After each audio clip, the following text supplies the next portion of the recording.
nafasi nilikuwa natafuta kwa muda mrefu sana. Sasa hapa inabidi niwahi haraka nikalimaliza ile jambo langu nilolianzisha. Maana kwa kuwa hawa wanaondoka, basi nitalimaliza kwa wepesi sana, tena kiuraini. Na nahakikisha lazima nimteketeze mazima ili nipoteze ushahidi.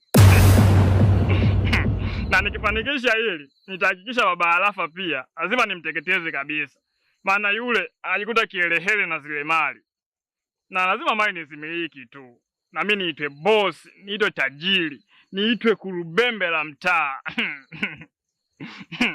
Baba Arafa, nakuonea huruma sana kakaangu.